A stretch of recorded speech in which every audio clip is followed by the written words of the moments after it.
Okay guys, this is my satellite tracker that I have been working on it for some time. So this is what I came out with. As you can see, I have a ESP-32 in here, two-stepper driver, TMC, and step down boot converter. So I'm just gonna disconnect the power so I can move this around so you guys can see.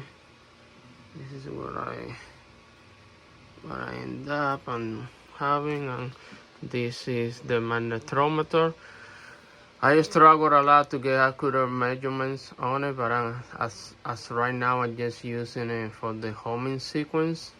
So I do the homing sequence with it, and then after that I just use the as the initial point, and then I'm mapping the steps with the dividing one revolution into that amount of steps, and then I can get my measurements, my angles from there. So and this is the software, the code that I'm working with.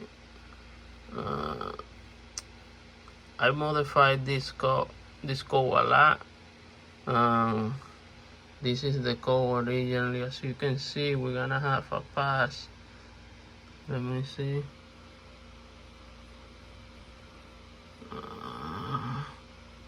So we're getting a pass in like 2 minutes. So let's try to see if we can catch it. So let me just redo the whole homing sequence.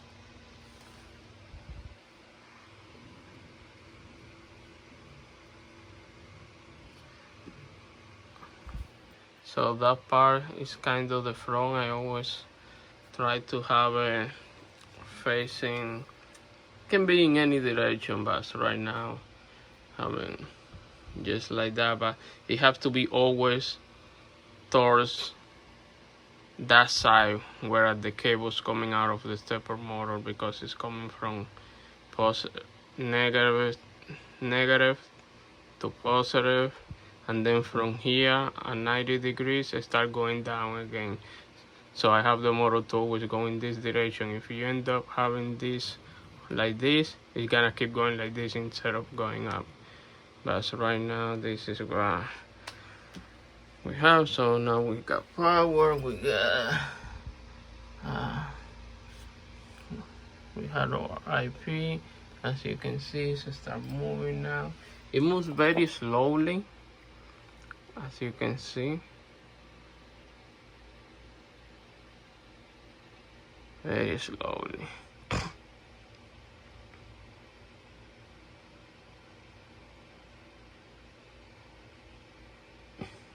And then when it reaches the bottom, then it goes up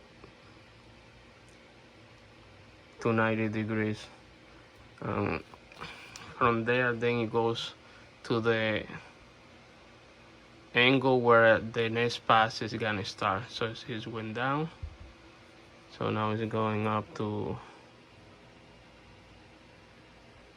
90. Sometimes this is not quite 90 because this magnetometer doesn't work as good as it should be, so it's not as accurate. So I should at least like increase it so it goes down more, and then even if it hits the bottom, so I can always have 90 degrees when it comes back up. But it's a matter of tuning. As of right now, it's very slowly, but it's actually turning counterclockwise right now to find the azimuth, or however you pronounce it. I don't really know how to pronounce that. But since this is gonna take some time, I'm just gonna put this here. So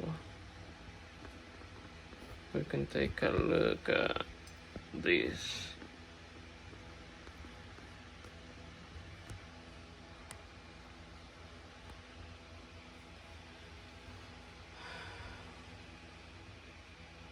It's moving very slowly because if it, well, let me show you. The pass probably already started. As you can see, this number are going slowly down until it reaches 0. And then it's gonna stop. And then that's gonna be the 0. And from there, it's gonna move to the next starting position, which I think already started. But if we are lucky, we can get some of the pass before it ends.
Okay, the homing sequence is completed. So now we should go to fetch the information. So we got the starting azimuth, and now we're just waiting for the next pass to start. So it's gonna start in 1 more minute. So it's actually started. So as you can see, it's tracking live now.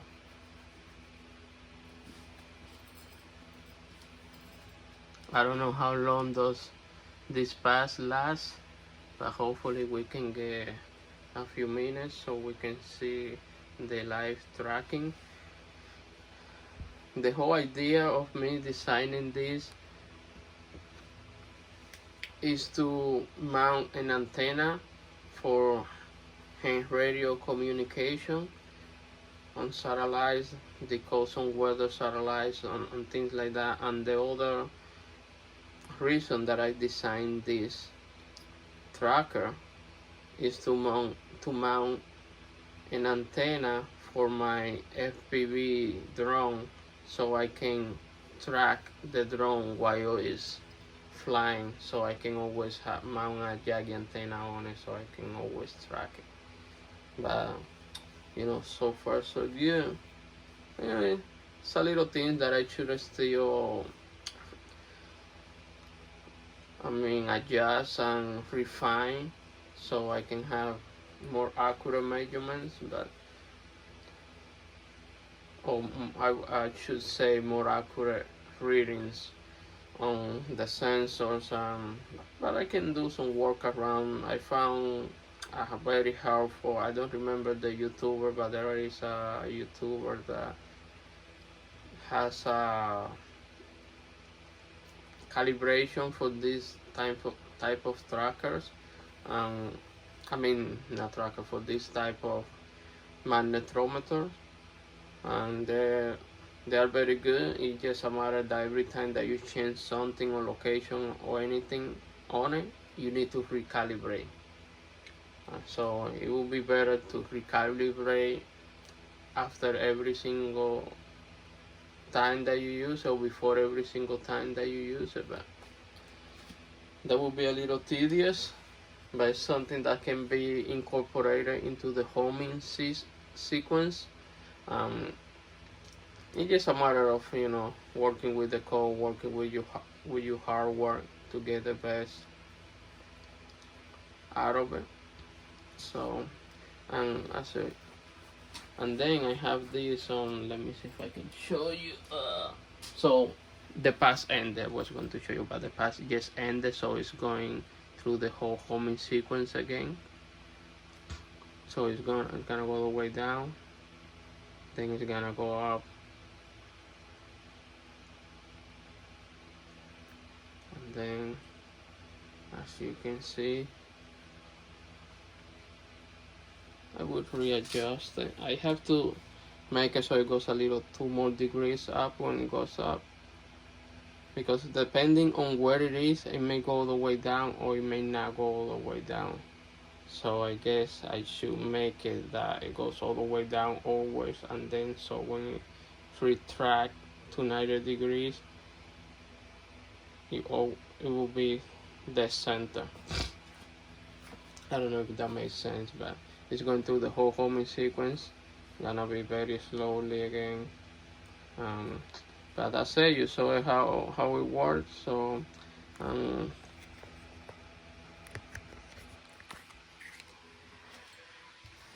as you can see, this is the homing sequence, and I have this that I use. As you see, this is through the live sequence. It was tracking, and this is the live elevation. As you can see, live azimuth, live elevation, and you can see all the information for the passes. we only have one, but if this will keep repeating over and over and over. But since it went into a live elevation, like you see right now, it's going the home sequencing, the home sequence finished already, so it's going